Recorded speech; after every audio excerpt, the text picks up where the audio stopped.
Halo, selamat malam teman-teman. Boleh ditanggapin di kolom chat apakah suaranya sudah cukup jelas?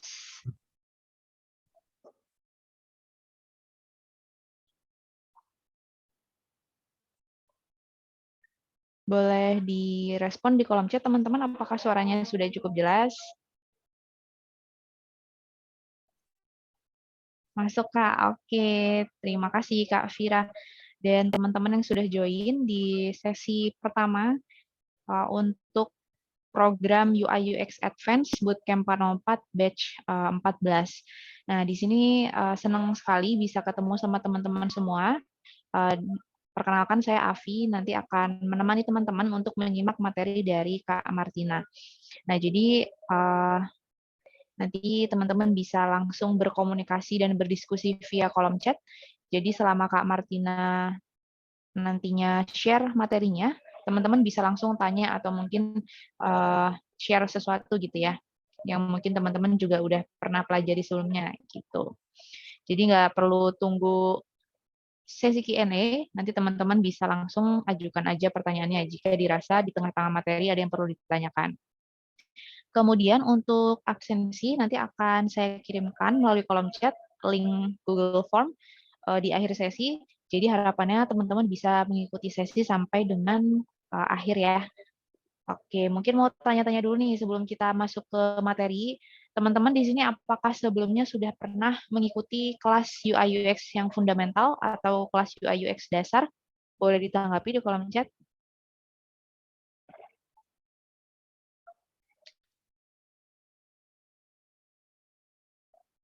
Oke, Kak Nurul sudah, Kak Aulia juga sudah pernah nih. Oke, mungkin selain ikut UI UX fundamental, teman-teman di sini apakah sebelumnya sudah punya pengalaman melakukan desain melalui Figma gitu misalkan? Teman-teman boleh dong di-share di kolom chat. Oke, Kak Romdoni sudah, Kak Aulia sudah, Kak Jafar sudah pernah, Kak Rizky juga pernah nih. Lumayan banyak ya teman-teman yang sudah pernah nyobain gitu ya. Atau mungkin di sini ada yang jurusan di sekolah atau perkuliahannya atau bahkan udah profesional gitu ya. Nanti kita bisa sharing-sharing di sini. Eh, dan pemateri kita kali ini adalah Kak Martina. Halo, selamat malam Kak Martina. Halo, selamat malam. Oke, boleh dong Kak kenalan dulu nih sama teman-teman. Oke, halo teman-teman. Mungkin yang udah pernah ikutan di eksperimental pasti udah tahu lah ya sebagai pemateri di IUX Fundamental dan eh, saat ini saya bekerja di salah satu startup di Jakarta sebagai senior UI UX. Nah, di UI UX Advance ini nanti teman-teman bakal belajar lebih banyak di berkarirnya ya. eh, di bidang UI UX itu seperti apa. Jadi teman-teman nanti bisa tanya-tanya gitu ya seputar pekerjaannya atau gimana nya gitu. Oke, siap. Kalau gitu silakan Kak Martina untuk mulai masuk ke materinya. Oke, saya langsung share screen aja ya. Nah, ini oke. Karena nanti kita akan sudah terlihat ya ininya, share screen saya. Ya, sudah terlihat. Oke. Karena nanti untuk sesi Zoom-nya kita akan bagi menjadi dua seperti biasa ya. Yang pertama ini nanti saya akan lebih banyak ke teorinya dan di sesi Zoom yang kedua atau bab duanya saya akan lebih banyak ke implementasinya ya untuk pembuatan UI UX di Figma tentunya. Oke, untuk yang awal. Nah, goals-nya di UI UX Advance ini ya, kadang keliru nih. Yang Advance ini memang ranahnya untuk teman-teman mengetahui karir yang ada di UI UX seperti apa gitu ya. Lalu untuk menjadi UI UX apa saja yang diperlukan. Nah, di sini diharapkan teman-teman eh, sehabis mengikuti sesi ini jadi tahu ya untuk goals dan apa saja yang diperlukan untuk menjadi seorang UI UX gitu. Oke. Nah, apa saja sih yang dilakukan oleh UI UX ini ya? Nah, di tahap ini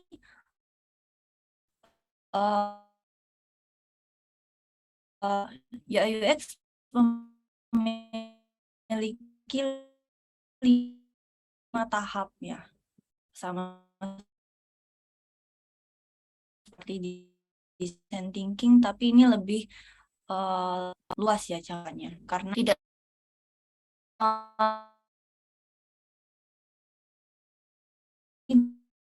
Halo Kak Martina, sepertinya suaranya putus-putus nih.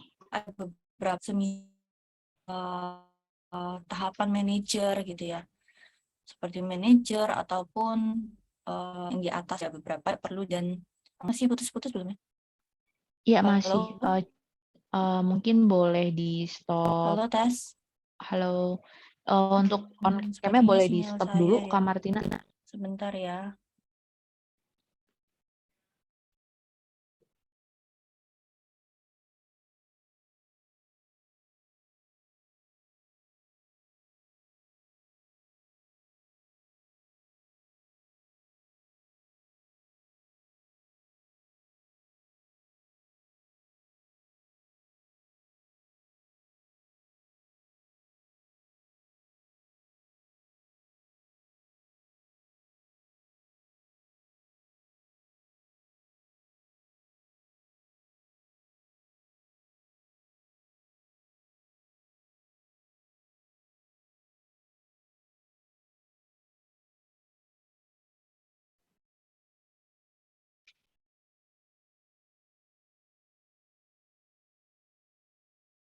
Halo Kak Martina, sudah tergabung kembali?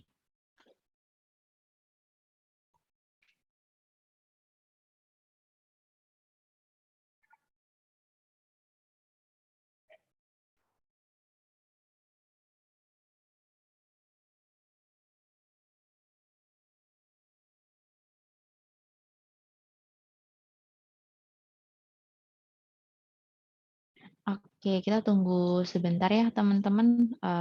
Sepertinya Kak Martina sedang ada gangguan di koneksi internetnya. Mohon ditunggu ya.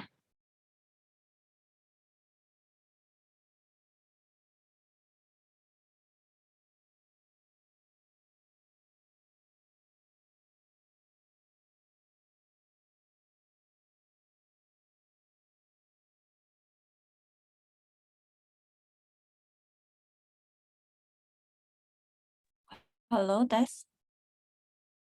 Halo, tes Kak Halo. Martina sudah masuk? Oke, kayaknya ini jaringan saya ya. Oke. Tadi sampai mana ya Kak ya? Sampai Tadi di tabel slide pertama, Kak Martina masih? ini ya, understand ya. Iya, oke, siap. Oke. Oke, saya ulangi ya. Untuk yang di apa saja yang dilakukan UI UX gitu ya. Berarti ada di sini saya rangkum menjadi 5 tahap. Ada understand, define, ideate, execute, dan validasinya. Nah, untuk tahap understand ini jauh lebih luas ya jangkauannya, karena untuk sebagai UI UX gitu ya. Nah, kita diharapkan menjadi seorang detektif lah ya, untuk memahami sebuah permasalahan maupun suatu hal yang ada di yang berhubungan dengan produk yang ingin kita buat gitu ya. Nah, data-data tersebut ada kualitatif, kuantitatif, holistic view, dan business view gitu ya. Jadi dari beberapa sudut pandang dan dari beberapa divisi ya, kita diharapkan untuk bisa bekerja sama untuk mendapatkan sebuah data-data tersebut gitu ya. Nah, di data kualitatif seperti namanya, data kualitatif ini yang biasanya untuk kita dapatkan untuk sebuah kualitas dari berupa lisan atau verbal dari user, entah dari berbagai aplikasi, misalnya aplikasi juga testimoni gitu bisa berupa menjadi data kualitatif. Nah, metode-metodenya itu ada user interview, user feedback, focus group discussion, lalu ada empathy map, dan lain-lain. Nah, kalian bisa dapatkan data kualitatif sesuai dengan kondisi kalian saat itu ya. Misalnya dalam sebuah perusahaan kalian hanya bisa interview saja gitu ya, ataupun hanya kuantitatif, hanya bisa nyebar survei aja. Nah, itu nggak apa-apa. Kalian pilih saja metode yang bisa kiranya hasilnya nanti jadi data apa gitu ya. Pokoknya supaya kalian bisa memahami suatu hal atau permasalahan tersebut. Lalu ada kuantitatif, seperti namanya, yang bisa dihitung ya, atau bisa dihitung kuantitasnya, bisa berupa angka, grafik gitu ya, ataupun statik gitu. Nah, di kuantitatif ada metode kuantitatif survei, jadi seperti kalian menyebar survei ya ke beberapa user ataupun. Nah, data-data ini harus banyak ya, sifatnya kuantitatif itu biasanya banyak, bisa 100 user gitu kita bagikan survei. Nah, karena semakin banyak hitungannya, jangkauannya jadi lebih luas gitu. Lalu ada data analis report. Nah, di data analis report ini biasanya laporan dari data analis ya. Kalau di beberapa perusahaan sudah ada data analisnya. Nah, dia tuh mengolah data dari berbagai feedback ya, istilahnya entah dari transaksinya ataupun dari berbagai sumber lah yang mereka olah dan nanti bisa jadi bahan pertimbangan gitu. Biasanya yang dinamakan data analysis report. Lalu yang ketiga ada marketing analysis itu. Nah, ini biasanya berupa bounce rate dan lain-lain, funnel gitu-gitu ya, dari tim marketing. Ini suaraku masih terdengar kan ya? Takutnya hilang lagi nih. Iya, saat ini jelas Halo, sekali, Kak Martina. udah ya? Oke. Oke, yang selanjutnya ada holistic view. Nah, itu sudut pandang dari sosial atau current flow lah ya. Flow di realitanya sekarang tuh seperti apa. Nah, kita bisa buat menjadi consumer atau customer journey map ya, yang kalian kenal. Lalu juga ekosistem journey map. Nah, itu bisa sebagai sudut pandang realita yang sekarang gitu. Lalu ada business view. Nah, di business view ini dari sudut pandang tim bisnis ya tentunya. Jika kalian tidak bisa langsung menginterview user, kalian bisa pakai metode stakeholder interview atau kita menginterview stakeholdernya gitu. Oke, selanjutnya juga ada service blueprint. Biasanya ini dikenal dengan helikopter view ya. Jadi kita melihat dari helikopter view, terus kita membuat produk-produk kita itu integrasinya kemana aja, atau jasa-jasa dari produk service dari produk kita tuh apa saja gitu. Nanti pertimbangannya nanti bisa ke improvement selanjutnya ataupun produk yang akan dikembangkan selanjutnya ya. Jadi ini metode-metode ini nggak semuanya harus dipakai, tetapi disesuaikan dengan kondisi kalian.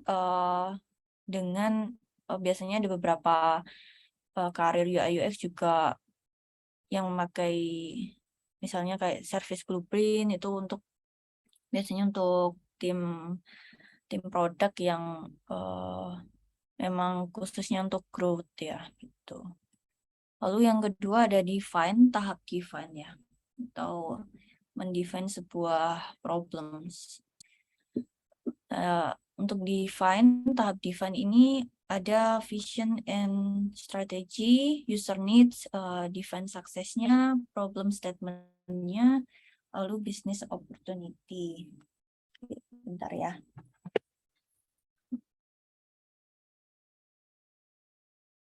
Nah, di vision and strategy-nya kalian sebenarnya ini campuran ya, campuran antara product manager dan UI UX sih sebenarnya. Tapi kalian perlu paham saja ya, tidaknya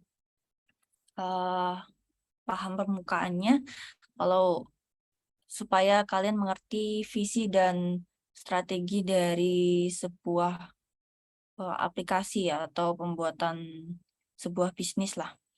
Nah, kalian harus tahu nih value proportionnya, proposition atau dan SWOT gitu ya, strength, weakness, opportunity, dan traits-nya untuk produk kalian. Lalu juga ada user needs. Untuk mengetahui kebutuhan user, kita perlu tahu permasalahannya user dulu kan ya, dengan menggunakan metode pain point yang di UI UX fundamental ada ya nih, untuk mendeklar pain point-nya apa saja gitu. Lalu ada define success ini, kita perlu mengukur kesuksesan dari produk kita tuh menggunakan metode apa. Nah, ini biasanya nggak harus UI UX yang membuat ya, tetapi kadang ini untuk para head level gitu ya, head level atau manager itu biasanya perlu mengukur pekerjaan atau produknya itu dari OKR ataupun KPI dengan metrik-metriksnya gitu. Oke, selanjutnya ada problem statement. Artinya perlu statement yang problem yang perlu kita diselesaikan itu apa ya, dengan menggunakan how might we dan how to prove atau cara membuktikannya. Terus ada business opportunity. Nah, kita bisa melihat peluang dari bisnis yang mau kita improve atau buat ya, dengan menggunakan metode competitive audit ataupun competitor analysis ya, yang biasanya kalian kenal. Kita bandingkan nih dari kompetitornya bisnis ini, mana yang lebih yang fitur-fiturnya tuh belum ada gitu ya, sedangkan di kita tuh ada. Lalu ada product goals juga, tujuan goalsnya dari produk kita tuh apa, seperti itu. Lalu ada idea, ya ini untuk menemukan ide ataupun supaya ide kita tuh rapi lah ya, istilahnya terdeklar dengan baik gitu ya. Kita perlu brainstorming dan perlu prioritasnya itu apa gitu. Di brainstorming ini kita bisa menggunakan metode Crazy Egg ya, yang seperti dulu dijelaskan juga di UI UX fundamental, yakni kita mensketsa 8 bagian ya di HVS itu. Ataupun dengan sketsa biasa, kalian tidak perlu harus 8 menit, bisa pakai sketsa. Lalu menentukan temanya, misalnya ya kita cari-cari referensi gitu dari tema tersebut. Lalu ada solution idea, atau menemukan solusi dari permasalahan yang di-define sebelumnya, dan affinity diagram yang akan kalian mapping gitu. Lalu ada prioritas ya. Nah, prioritas ini ada menggunakan metode effort and value. Jadi kita ukur berdasarkan banyak effort yang dikeluarkan dan value yang akan berimpact ke usernya itu. seperti apa. Gitu. Lalu yang keempat ada tahap eksekusinya. Ya. Nah, di eksekusi artinya tahap yang kalian pembuatan UI-nya lah ya, yang perlu diterapkan itu apa saja sih yang skill yang kalian harus punya gitu ya. Yang pertama ada prinsipal. Nah, kalian harus menerapkan prinsipal UX ya tentunya di UI kalian yang perlu kalian buat. Ada metode law of UX dan desainnya harus konsisten lah ya. Nah, ini ada sangkut pautnya dengan desain sistem ataupun UI komponennya. Nah, untuk apa saja law of UX, kalian bisa lihat ya di ini. Terlihat nggak ya sharingku? Ini nggak kelihatan. Lihat tadi sampai di tabel execute, Kak Martina. Yang ini ya. Oh, oke. Siap-siap. Nah, untuk yang law of UX, kalian bisa lihat di lawofux.com ya, untuk apa saja prinsipal yang perlu diterapkan. Ini ada banyak sekali. Dan kalian bisa terapkan itu di UI kalian. Seperti itu. Oke. Tahap eksekusi ya. Nah, ini selanjutnya ada flow ya. Flow berarti kalian membuat sebuah alur entah dengan metode user flow ataupun information architecture itu bisa disesuaikan dengan kondisi dan kebutuhan dari perusahaan maupun tim kalian ya. Misalnya untuk user flow digunakan untuk teman-teman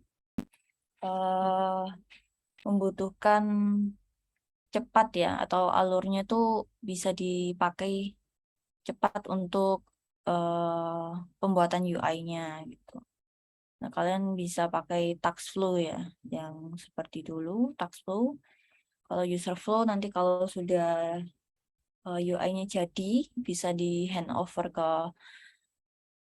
atau di deliver ke engineer-nya gitu.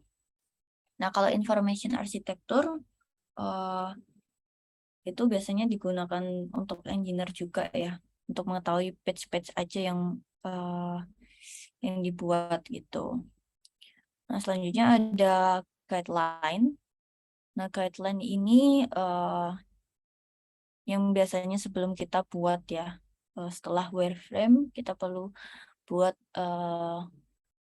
visualnya lah ya, mau brandingnya seperti apa gitu, terus toolkit dan library-nya seperti apa, lalu komponen dari UI-nya seperti apa, dan desain sistem ya. Nah, desain sistem ini jauh lebih kompleks karena apa sih bedanya UI komponen dan toolkit dan itu apa ya, dengan desain sistem. Nah, kalau desain sistem ini lebih kompleks ya. Jadi nggak hanya dari sisi desainer aja atau UI UX sendiri, tetapi sudah terintegrasi sama tim engineer ya, dari penamaannya, dari bentukannya gitu ya. Setiap komponennya itu sudah di-coding sama tim engineer gitu, atau tim front end lah ya kalau kita bilang.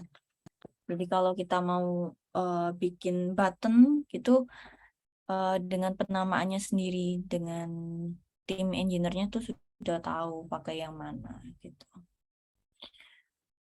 Itu kalau toolkit atau library UI itu cuma dari sisi desainnya aja, dari tim UI UX aja. Selanjutnya ada visual design. Visual design artinya visualnya ya, membuat sketsa, wireframe, sampai ke prototypingnya. Nah, di dalam prototyping tentu ada kontennya ya yang perlu kita buat dari voice of tone gitu ya, tone of voice ya, atau tone of voice dari kontennya itu mau friendly ataupun formal gitu. Itu bisa kalian buat dari copywriting-nya, asetnya juga. Nah, biasanya copywriting ini ditulis oleh tim UX writer ya, biasanya kalian tahu. Nah, sedangkan aset dan image biasanya juga dari tim UI. Tuh. Selanjutnya ada handover. Nah, handover ini dari berbagai banyak ini ya, yang di atas tadi. Nah, kita perlu handover ke engineer. Nah, dengan metodenya hanya komunikasi ya, supaya si engineer ini mengerti cara untuk alur-alurnya gitu ya. Kita bisa kasih ke engineer user flow-nya seperti apa, information arsitekturnya gimana gitu ya. Asetnya bisa diambil di mana. Nah, itu dengan komunikasi dengan engineer. Nah, selanjutnya ada validasi. Nah, yang kelima ada validasi. Di sini sama, tapi bedanya produknya sudah jadi ya, ataupun prototypingnya sudah jadi. Nah, kalian bisa pakai data kuantitatif ataupun kualitatif. Nah, kuantitatifnya bisa pakai A/B testing. Nah, A/B testing ini biasanya contohnya kayak Netflix ya, itu dulu pernah dia membuat 2 desain, sedangkan desain yang A mereka lempar ke 50 orang gitu ya. Lalu yang desain B-nya mereka lempar lagi ke 50 orang beda wilayah. Nah, dari testing tersebut mana task yang mencapai sampai goals-nya gitu ya. Misalnya transaksinya paling banyak dengan menggunakan desain A. Nah, itu berarti desain A yang bisa digunakan lah ya untuk dipublish ke khalayak orang lah ya.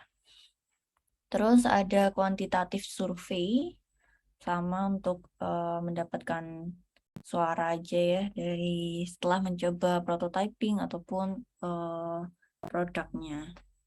Lalu kadang juga ada NPS kalau kalian tahu, Net Promoter Score ya.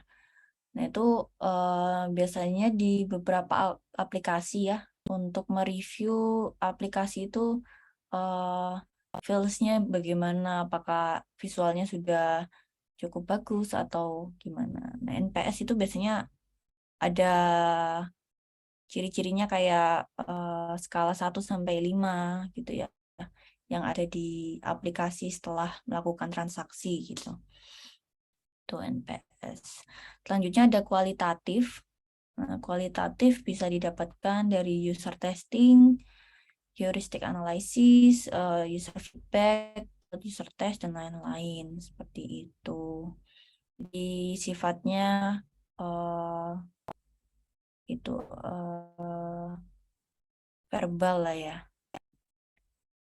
Verbal dan biasanya sedikit, lebih butuh yang banyak kuantitatif itu untuk disebar ke banyak orang.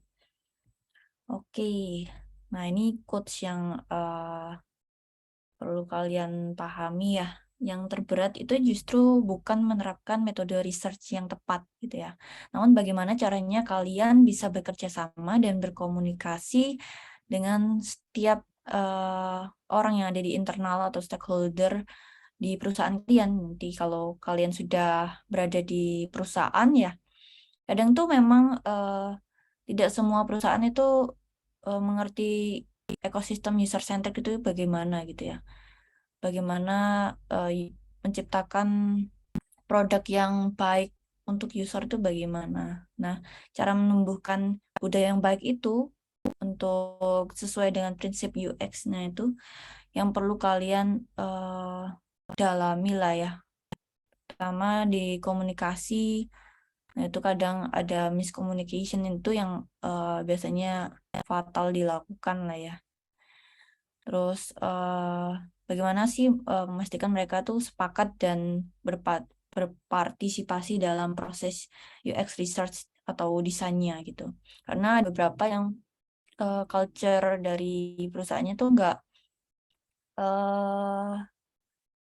tidak apa ya, istilahnya kurang memahami proses UX itu bagaimana sih, atau cuma UI aja kita desain langsung kita deliver ke engineer kan enggak kan ya. Kita perlu riset, kita perlu mendefine sebuah problemnya, terus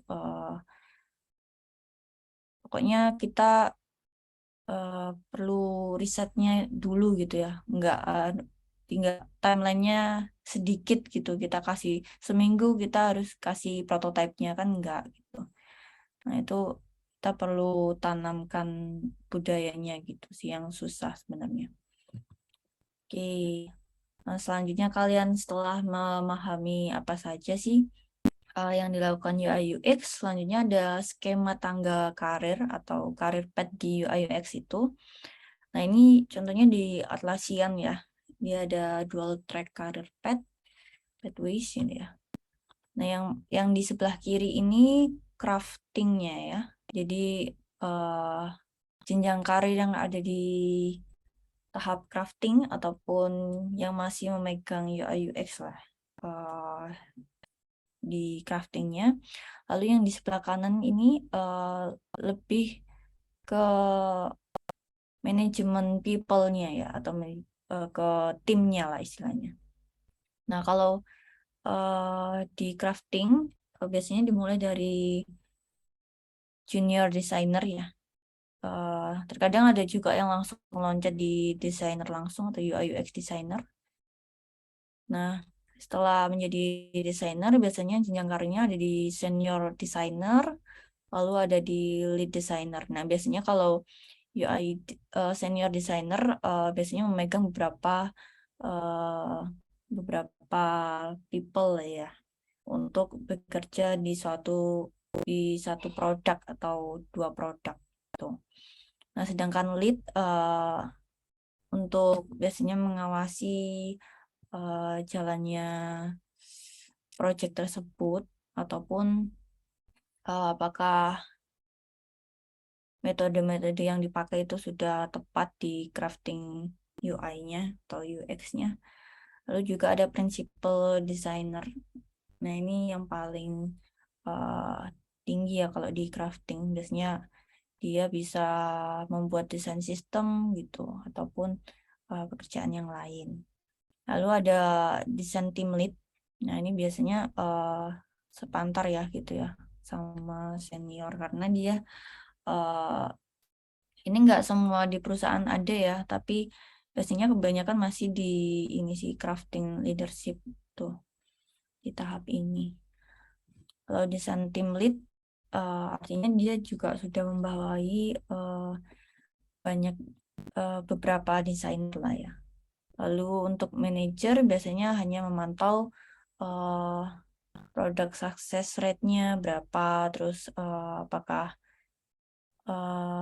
manajemen timnya sudah baik atau belum gitu ya. Lalu ada head of design. Nah, ini juga di atasnya design manager ya. Nah, ini kalau sudah perusahaannya sudah besar lah ya. Biasanya ada beberapa head of gitu ya. Head of design apa gitu. Grup dari misalnya head of design GoFood ataupun per produk lah istilahnya. Kalau sudah besar banget ya. Selanjutnya ada head of design, ini yang paling tinggi lah ya, yang chief-nya lah, atau yang paling tertinggi di UI UX itu. Jadi keduanya tidak semua di perusahaan ada ya, ada juga yang solo designer juga untuk pembuatan UI UX, ada yang solo designer, dan juga ada yang sudah ada timnya, biasanya pakai craft leadership ini kebanyakan ya. Oke, selanjutnya ini ada tahapan berkarir jadi UI UX designer. Nah, yang pertama ini saya bagi menjadi 4 tahap ya.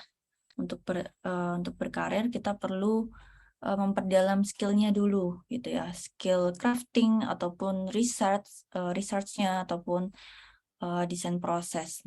Nah, itu tergantung kalian mau apply menjadi apa gitu ya.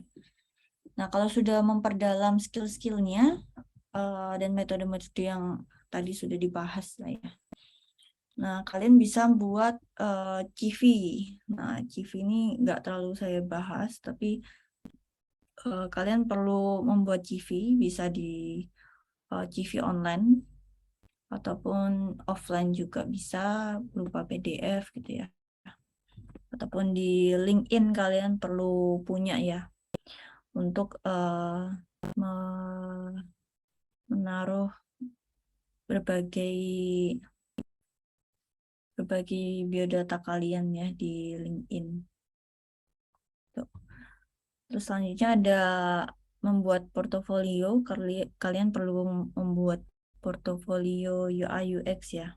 Dan selanjutnya tinggal apply ke UI UX, ke bisa berbagai website ya, sudah kebanyakan online. Kalau sekarang tinggal cari aja di LinkedIn ataupun di Tech in Asia Karir ataupun di website-website yang menyediakan langsung karirnya gitu ya, misalnya ke perusahaan.karir apa gitu ya, itu bisa kalian apply.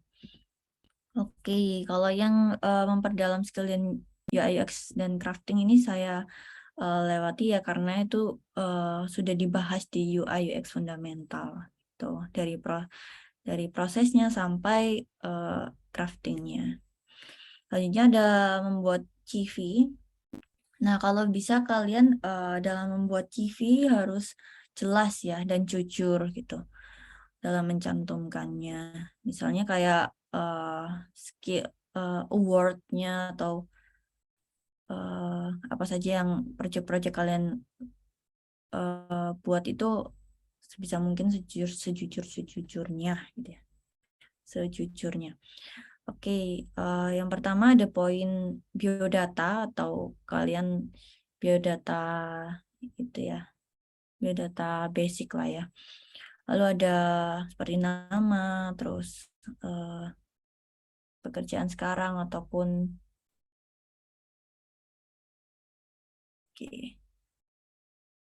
pokoknya yang profil kalian gitu ya. Nggak perlu umur, nggak perlu lah. Terus ada kontak person, kalau bisa kalian mencantumkan kontak kalian ya di CV kalian, maupun bisa pakai portofolio linknya dicantumkan juga, ataupun kalian punya web personal bisa cantumkan juga. Selanjutnya juga ada work experience dari pengalaman bekerja kalian sudah di mana saja, terus berapa tahun, terus kalian menghandle apa gitu ya.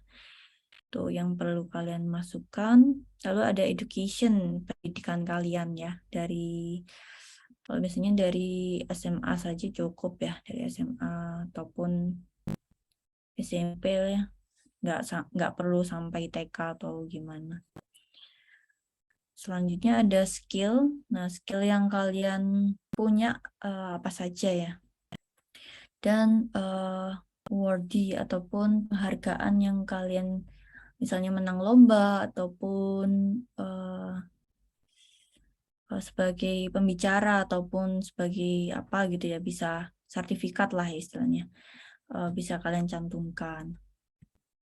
Nah, ini yang do and done yang sebaiknya jangan dilakukan ya di sebelah kanan ini. Sebenarnya desainnya nggak apa-apa, masih aman-aman saja, tapi yang di sebelah kanan di sini ada skills-nya nih, dia memakai parameter gitu ya, memakai tanda progress bar gini ya. Nah, itu kalau bisa jangan dipakai. Nah, yang lebih baik ini gini aja, skillnya ditulis poin-poin gitu aja. Nah, kenapa kita tidak boleh seperti ini gitu ya? Karena kalau di matanya HR itu biasanya parameternya itu apa gitu. Kalian berasumsi skill kalian tuh segini gitu. Perfect banget gitu ya. Misalnya di Photoshopnya perfect banget. Nah itu parameternya apa gitu. Itu dianggap nggak itulah. Sebaiknya jangan ditulis seperti itu. Ditulis poin-poinnya saja cukup gitu ya. Nah, terus work experience-nya juga nggak apa-apa sih untuk dibikin seperti ini gitu. Yang digarisbawahi sih yang menggunakan progress bar ini karena tidak ada parameternya seperti itu. Selanjutnya ada portofolio UI UX design ya.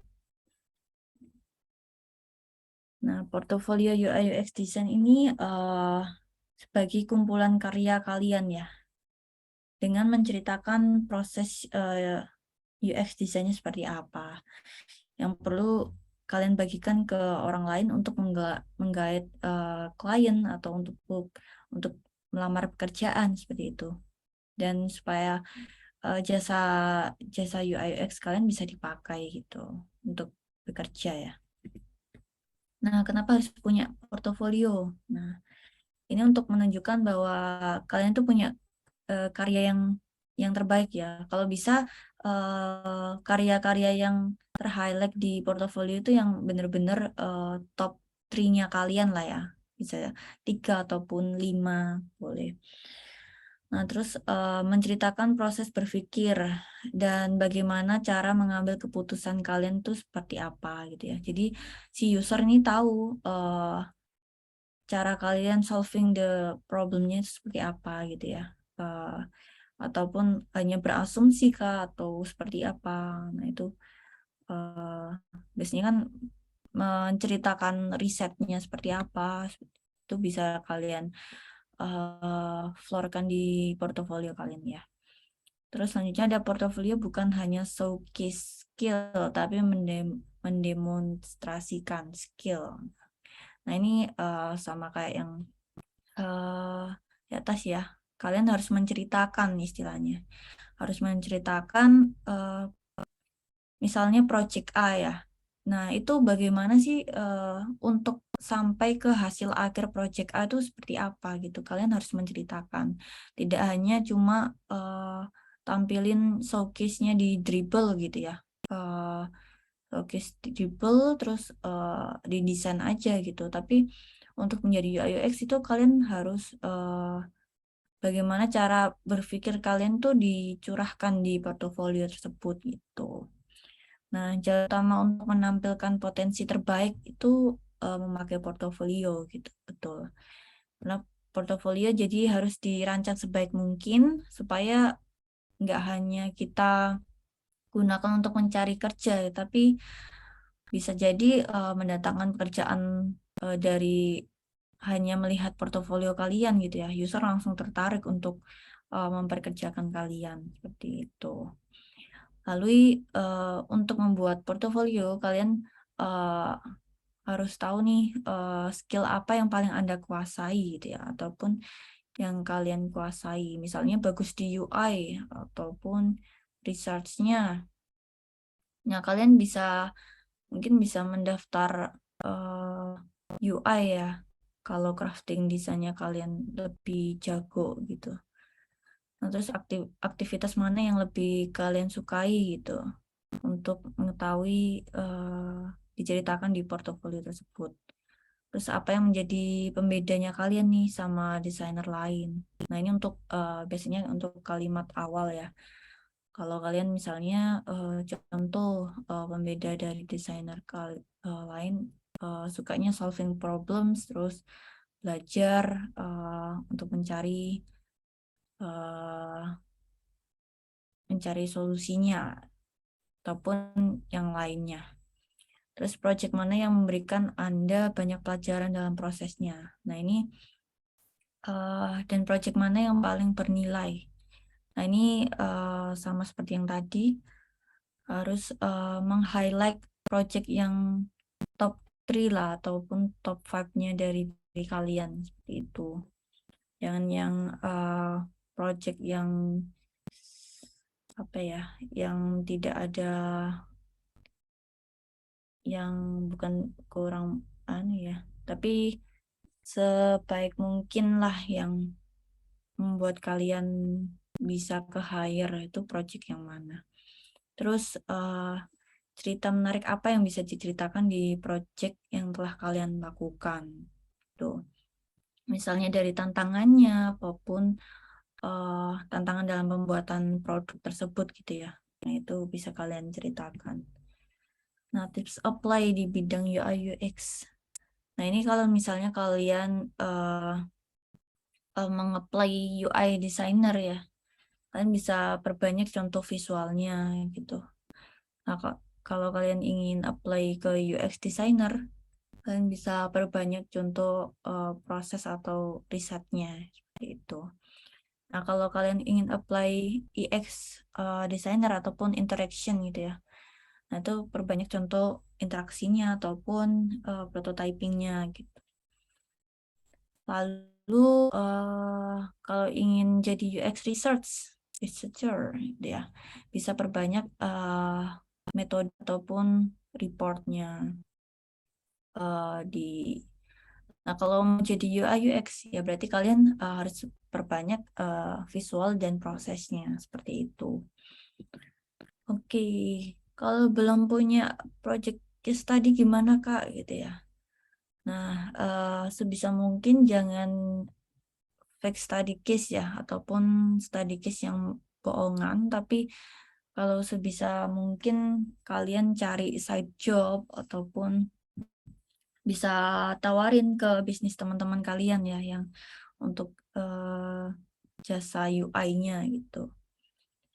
Atau kalian juga bisa bikin personal website atau web personalnya kalian ya. Nah, itu juga bisa dijadiin case study. Misalnya nggak ada lagi project lah istilahnya. Lalu ada project lomba. Nah, ini kalian bisa ikut lomba gitu ya. Walaupun hanya jadi peserta itu nggak apa-apa, cantumin aja kalau menurut kalian projectnya lumayan cukup bagus lah ya. Pun apalagi kalau sudah menang lomba itu jauh lebih ada nilainya seperti itu. Lalu ada proyek komunitas atau organisasi non-profit. Nah, itu bisa kalian tawarin untuk menjadi seorang UI UX designernya gitu ya. Untuk membuat website organisasi. Lalu yang kelima ada redesign aplikasi. Nah, itu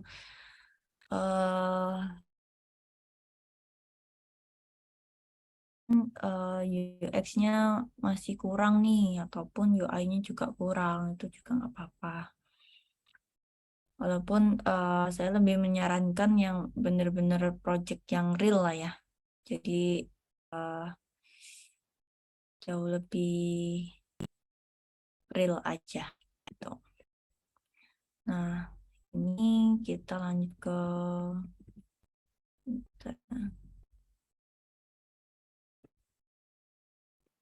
yang selanjutnya.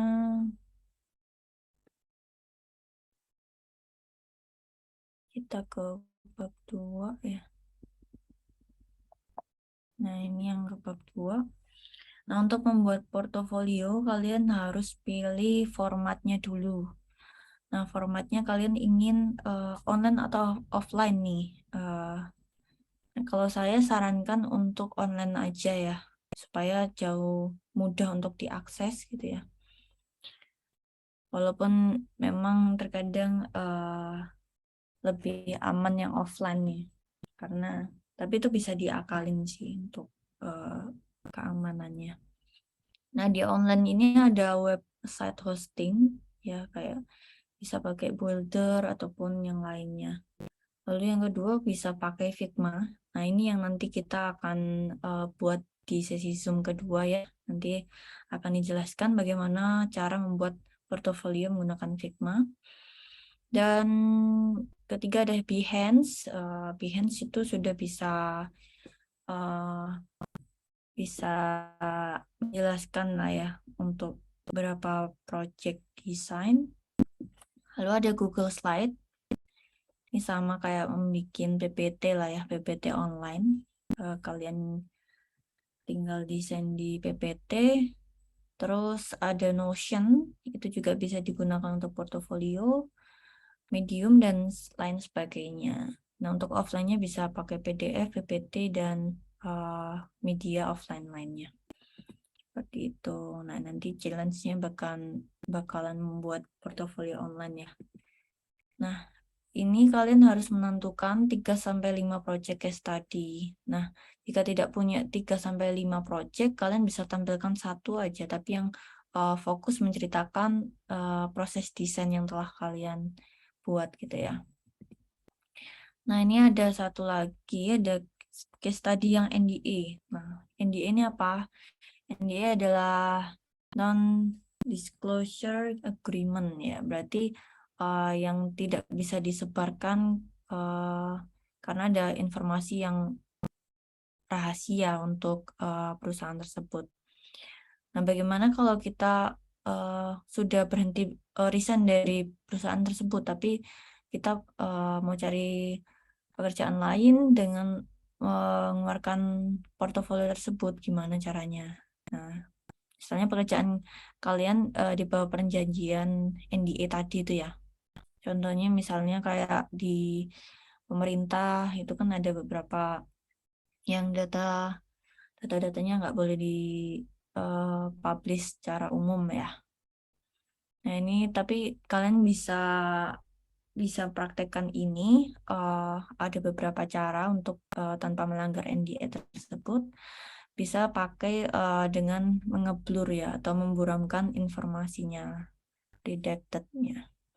Nah, ini bisa kalian buat prototipenya, tapi dengan data seperti ini ya, data blur. Jadi misalnya kayak harus email address ini. Nah, itu bisa kalian blur aja gitu ya. Misalnya untuk menampilkan informasi keuangan atau medisnya. Nah, itu kan biasanya rahasia ya. Nah, itu jadi tampilkan secara blur ataupun menghapus informasi yang perlu dilindungi lah privasinya. Yang kedua bisa dimodifikasi. Nah, ini yang contohnya originalnya seperti ini.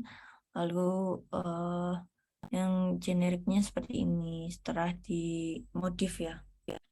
Jadi mengubah mereknya atau brandingnya maupun logonya gitu ya. Layoutnya tetap seperti itu. Desainnya juga tetap, cuma misalnya warnanya aja nih yang beda. Terus logo perusahaan itu juga beda. Nah, itu masih nggak apa-apa gitu. Nah, oke, untuk sesi yang pertama seperti itu. Jika teman-teman ada pertanyaan bisa tulis di kolom chat atau open mic ya. Tuh. Karena di sesi 2 nanti akan kita buat portofolio bareng-bareng ya. Oke. Ya, Oke. jadi untuk malam ini adalah sesi Ada Zoom yang pertama, teman-teman. pertanyaan? Tapi untuk sesi Zoom kedua nanti akan diinfokan melalui grup Telegram, WhatsApp, email, dan juga di website. Jadi jangan lupa dipantengin ya teman-teman, supaya nanti bisa hadir di sesi yang akan lebih seru lagi, karena nanti Kak Martina akan mendemokan tutorial membuat portofolionya. Nah, ini di kolom chat sudah ada beberapa pertanyaan nih, Kak Martina. Yang pertama dari Kak Rahmat. Kalau proyek di kampus, gimana ya Kak? Apakah bisa untuk portfolio?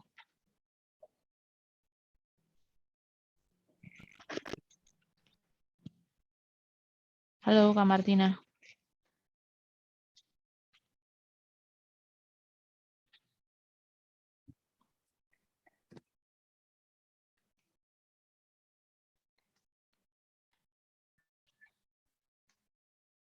Halo, kayaknya ini putus-putus. Bisa diulangi, Kak?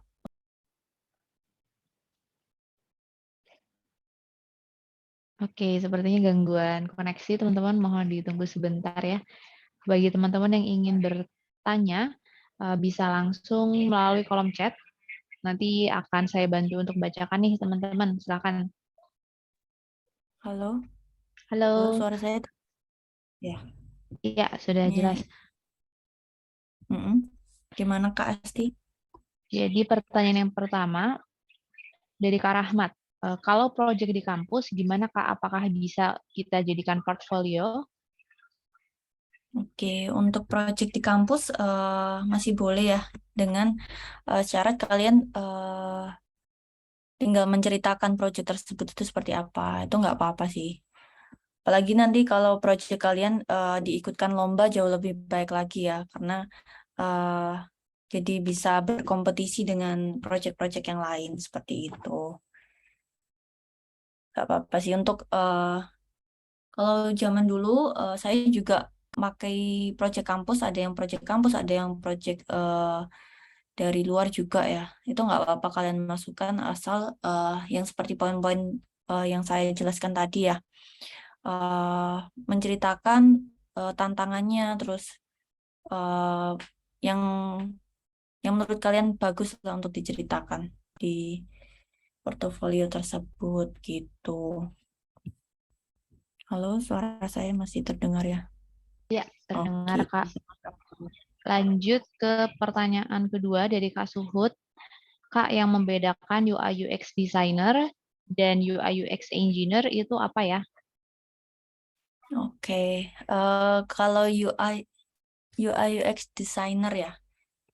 Kalau UI UX designer fokus hanya mendesain sebuah produk ya tanpa coding-codingan gitu ya.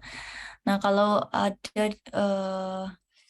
ada beberapa perusahaan juga ya yang menamakan UI UX engineer. Nah, itu terkadang job desk-nya sedikit berbeda ya karena mereka biasanya mengharapkan si UI UX engineer ini untuk bisa coding lah istilahnya. Atau eh, habis desain itu dia mengcoding lah, mengcoding desainannya mereka gitu. Ataupun mendesain dengan builder biasanya itu juga ada. Jadi di beberapa perusahaan itu tergantung dia pakai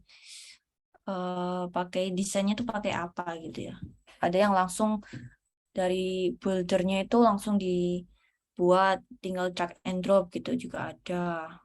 Ada juga yang mengharuskan dia tuh mengcoding hasil desainan kalian, hasil desain dari UI designer misalnya. Dan juga ada yang UX engineer itu ya. Itu ada lagi setahu saya di company besar yaitu seperti Grab itu dia membuat plugin Figma gitu. Istilahnya untuk mempermudah mengcoding lah. Dia mengcoding sebuah tools untuk mempermudah eh, mendesain sebuah di Figma misalnya bikin plugin Figma itu bisa bisa sebagai job desk-nya UX engineer gitu. Jadi beda-beda sih setiap perusahaan. Tergantung job desk-nya apa. Seperti itu. Oke, semoga menjawab ya. Mm-mm. Oke, siap. Selanjutnya pertanyaan dari Kak Aulia Ifat. Menurut Kakak, lebih mendahulukan UI atau UX ya dalam proses desain? Keduanya penting ya Kak ya. Tapi kalau outputnya pasti kan UI ya. Kelihatannya UI. Nah, tapi UX itu juga penting karena kadang ada UI yang tidak sesuai dengan UX yang bagus kan juga kurang ya untuk apa sih usernya feels-nya tuh nggak dapet gitu kalau UX-nya jelek ya. Jadi sama-sama didahulukan lah, diprioritaskan lah, sama-sama diprioritaskan karena saling hasilnya tuh saling berkaitan. Nah, tapi kalau eh, tahapnya pasti UX dulu ya. Tahapnya kita riset dulu gitu, nggak langsung ujung-ujung langsung eh, kita langsung ngedesain kan enggak. Kita perlu tahu nih alurnya seperti apa, kita perlu tahu permasalahan yang mau di solve itu apa, terus solusinya apa gitu ya. Gitu. Jadi saling terkait gitu Kak Aulia. Hmm. Oke, selanjutnya pertanyaan dari Kak Aldo. Kak mau tanya, kalau untuk proyek beasiswa tetapi tidak lolos, apakah bisa dijadikan portfolio? Oke. Bisa sih untuk project beasiswa bisa. Walaupun tidak lolos ya. Tapi mungkin kalian bisa tambahkan nih di akhir case study-nya, misalnya eh, yang perlu di-improve lagi itu apa. Nah itu jadi nilai plus kalian lah ya. Setelah walaupun nggak lolos tapi bisa di-improve lagi dengan menggunakan ini gitu. Bisa kalian bisa Kak Aldo ceritakan lagi tuh. Nanti untuk pembuatan portofolio nanti bakal diterangin di sesi Zoom 2 ya. Jadi nggak apa-apa pakai project beasiswa tersebut. Gitu. Baik. Selanjutnya pertanyaan dari Kak Muhammad Nurul Huda. Dalam membuat portfolio, jika terdiri lebih dari satu, apakah lebih baik diceritakan semua atau cukup ringkasannya saja yang kemudian diarahkan ke website seperti Medium atau Figma? Nah, ini untuk membuat portofolio bisa bisa terserah kalian sebenarnya. Tapi untuk misalnya diarahkan medium misalnya ya. Nah, itu jauh lebih memudahkan kalian untuk penulisannya kan. Kalau kalian portofolionya nulis satu-satu di website itu kan lumayan cukup lama ya untuk pembuatannya. Tapi kalau bisa dijadiin satu juga bagus kok gitu ya. Bisa diceritakan. Nah, untuk diringkas atau enggak eh, tergantung ringkasannya seperti apa ya. Kalau ringkasannya cuma deskripsi aja gitu, terus nampilin showcase-nya doang gitu, tapi tidak menceritakan dari awal hingga akhir ataupun sampai eh, validasinya seperti apa gitu ya. Eh, itu jauh lebih baik kalau kalian menceritakan semuanya lah ya. Semuanya tapi clear dan eh, apa ya, ada value-nya gitu yang bisa didapatkan dari portofolio kalian. Seperti itu. Hmm. Baik, selanjutnya nih pertanyaan dari Kak Romdoni. Kalau project NDA diakalin dengan merubah warna, kemudian mengganti icon logo, dan lain-lain, untuk bisa dipublish sebagai portfolio, apakah step dari awal proses research sampai dengan UT bisa dijelaskan secara detail? Untuk secara detail, mungkin ada beberapa yang juga dirubah ya kalau seperti itu ya. Kalau misalnya NDE, terus kalian ceritakan dari awal hingga akhir, itu sebisa mungkin yang privasi seperti penggunanya, berarti kan user personanya juga dirubah juga kan itu ya untuk NDA-nya. Nah, itu perlu kalian sebisa mungkin jangan mengacu ke perusahaan tersebut tuh. Kalau istilahnya harus detail-detailnya tuh bisa di blur ataupun bisa disesuaikan lagi lah, misalnya untuk menjaga privasinya ya. Atau mungkin kalian bisa akalin juga dengan memberikan password di portofolio kalian ya. Itu kan ada beberapa ya. Kalau memang itu nggak bisa disebarluaskan seperti itu. Jadi itu kalau misalnya kalian benar-benar mentok NDA-nya jangan nggak boleh disebar, itu bisa kalian pakai password tuh untuk misalnya di portofolio Figma ataupun portofolio yang lain. Gitu. Tuh. Oke. Baik. Sebelum ke pertanyaan selanjutnya, untuk absensinya sudah di-share melalui kolom chat, teman-teman. Jadi bisa dicoba klik terlebih dahulu dan nanti bisa menyelesaikan absensinya di akhir sesi ya, setelah sesinya berakhir. Baik. Selanjutnya pertanyaan berikutnya dari Kak Suhud. Ada atau tidak ya Kak wadah untuk kita bisa menjual desain UI UX secara langsung gitu ya, secara online. Misalkan kalau misalkan desain atau ilustrasi itu kan bisa ya secara online. Nah, kalau UI UX ini ada nggak sih Kak Martina? Kalau menjual ya. Oh, kalau seperti jual desain dan kalau UI UX itu biasanya kebanyakan jasa freelance ya. Eh, jadi kita kasih style desain kita, nah itu baru bisa dijual. Kalau setahu saya sih di Dribble ya, di Dribble maupun di 99 Design. Nah itu biasanya bukan menjual, jadi ikut kompetisi ataupun menyertakan sebagai freelance gitu sih biasanya kalau UI UX ya. Kalau langsung desain UI-nya gitu, kalau kalian pernah tahu di Figma itu ada yang freemium kan ya. Jadi dia cuma nampilin di community Figma lah istilahnya.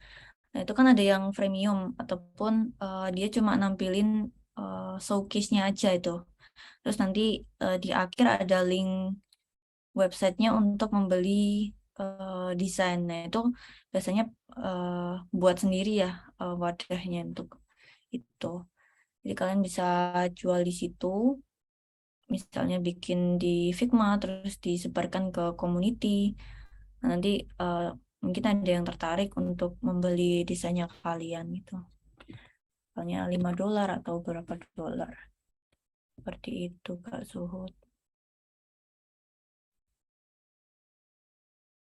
Baik, semoga menjawab ya Kak Suhud. Pertanyaan selanjutnya dari Mas WP. Malam Kak Martina mau tanya, kalau kita ingin membuat case study untuk portfolio dengan meredesign aplikasi dari suatu komunitas, apakah kita harus meminta izin terlebih dahulu? Untuk izin ya. Nah, ini tergantung itu sih. Sebenarnya banyak yang nggak perlu izin ya. Tapi kalau dikomersialin ataupun di apa ya untuk skripsi, nah itu biasanya kan perlu izin ya. Tapi kalau untuk eh, pribadi biasanya nggak perlu sih untuk meminta izin gitu. Jadi langsung istilahnya beropini untuk meredesain itu kan nggak apa-apa. Seperti itu. Tapi hanya prototipe saja. Tidak perlu sampai membuat websitenya gitu ya. Tuh. Jadi nggak Baik, apa-apa sih desain. siap. Lanjut ke pertanyaan dari Kak Romdoni. Ketika di tahap interview kerja dengan user di sesi presentasi case study, apa saja yang sebaiknya dijelaskan terlebih lagi waktu presentasi ke user yang minim? Oke. Nah biasanya untuk ini tergantung juga ya. Misalnya untuk berapa menit, misalnya 30 menit untuk menceritakan case study. Nah kalau bisa pilih yang case study-nya nilainya tinggi gitu. Di mata kita nilainya tinggi dan punya tantangan dan kelebihan sendiri seperti itu. Terus yang dijelaskan ya, mungkin bisa kalian ambil poin-poinnya dan tonjolkan bagian mana yang perlu user tahu gitu ya. Misalnya dari tantangannya seperti ini, nah itu kalian jelaskan saja seperti itu. Eh, Sampai menyesuaikan waktunya juga ya. Tuh. Jadi nggak harus semuanya diceritakan gitu. Tapi sebisa mungkin poin-poinnya aja gitu yang perlu user tahu. Mungkin ini bisa dilanjutkan di sesi Zoom 2 ya, karena itu nanti ada beberapa poin yang perlu di highlight lah. Seperti itu. Oke, siap Kak Martina. Selanjutnya ini ada pertanyaan dari teman-teman yang menyimak melalui live di YouTube dari Kariski Maldini. Works experience jika nggak sesuai dengan UI UX, apakah kita cantumkan juga, Kak Martina? Oke. Nggak apa-apa sih untuk mencantumkan experience sebelumnya ya. Tapi sebisa mungkin untuk yang dimasukkan itu yang apa ya, istilahnya yang full time gitu ya. Misalnya dulunya pekerjaannya bukan UI UX, nggak apa cantumin aja gitu. Karena bisa jadi nilai lebih ya, bisa jadi nilai lebih ataupun sebaliknya. Tapi kalau portofolio kalian bagus, terus skillnya bagus ya, pasti user pasti bisa melihat itu. Tuh. Berarti kalian memiliki kegigihan untuk switch karir ya, gitu. Gak apa-apa cantumin aja. Tapi mungkin kalau kayak side job yang menurut kalian kurang penting untuk dicantumin, ya jangan dicantumin gitu ya. Gitu. Oke, baik Kak Martina. Kita lanjut ke pertanyaan berikutnya. Oke, ini pertanyaan dari Kak Alam Bintang, lumayan panjang nih, Kak Martina. Boleh dicek di kolom komentar. Oke. Kalau sebagai karir IT QA di luar UI UX, apa juga harus mengerti roadmap untuk menjaga kualitas alur program yang dibuat? Apa cukup di UX engineer? Atau pembuatan desain proses yang apabila ada program error di desain interaction icon yang hilang? Dan lain, apakah menurut kakak ITQA harus memahami alur desain proses atau sampai ke UX engineer? Kalau QA ya, ini saya kurang paham banget ya untuk QA. Tapi kalau QA di perusahaan saya yang sekarang ya, dari pengalaman, itu QA-nya memang harus tahu ya, mengikuti lah istilahnya dari awal sampai akhir gitu, dari alurnya terutama. Alur harus paham, terus roadmap. Roadmap itu kan harus semua tim produk tahu sih kalau roadmap ya. Terus alurnya itu perlu, apa lagi untuk pembuatan desain proses.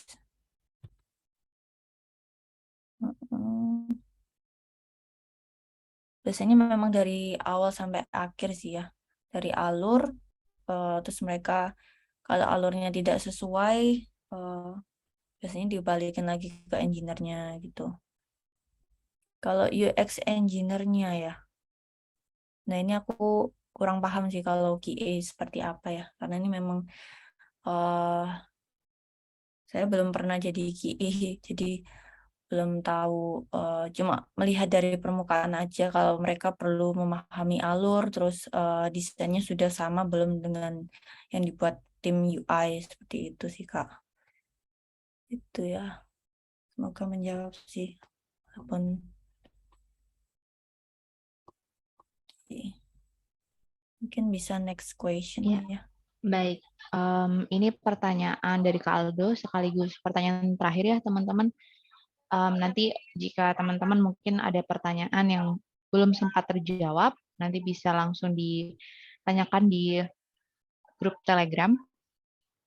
Kemudian untuk sesi kedua juga nanti kita bisa ketemu lagi untuk hal-hal terkait portfolio bisa ditanyakan lebih lanjut nih teman-teman di saat sesi kedua.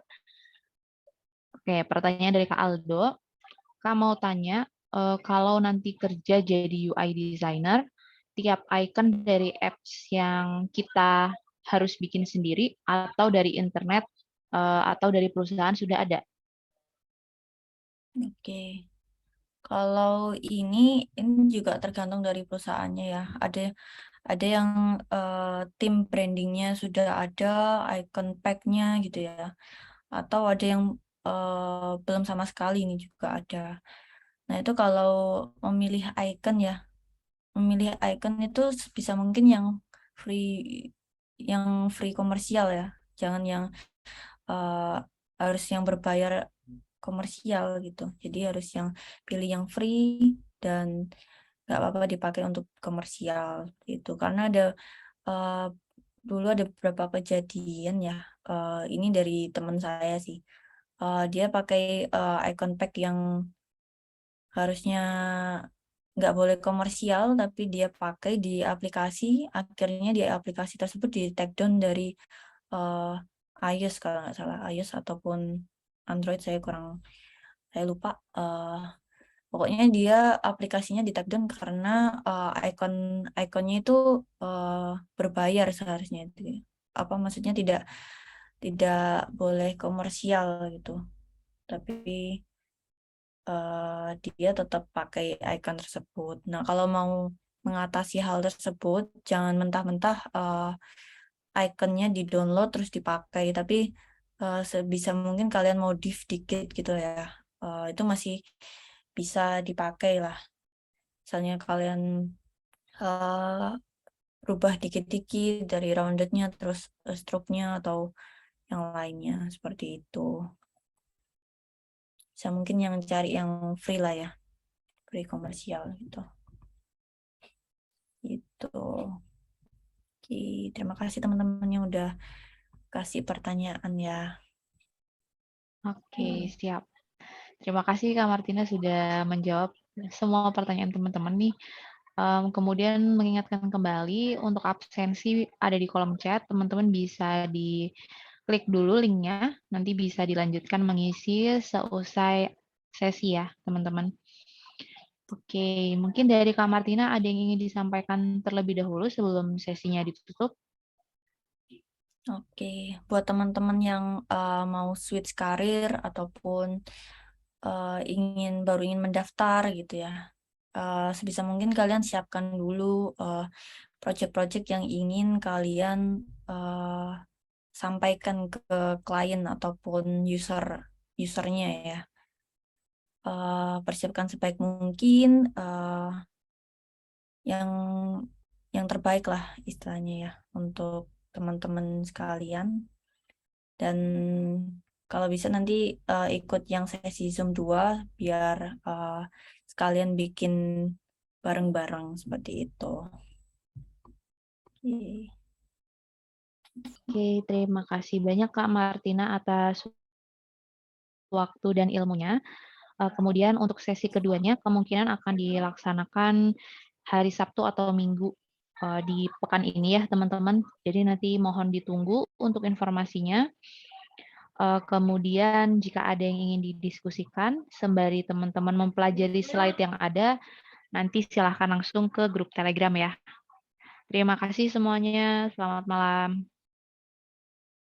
Oke, terima kasih teman-teman. Selamat malam.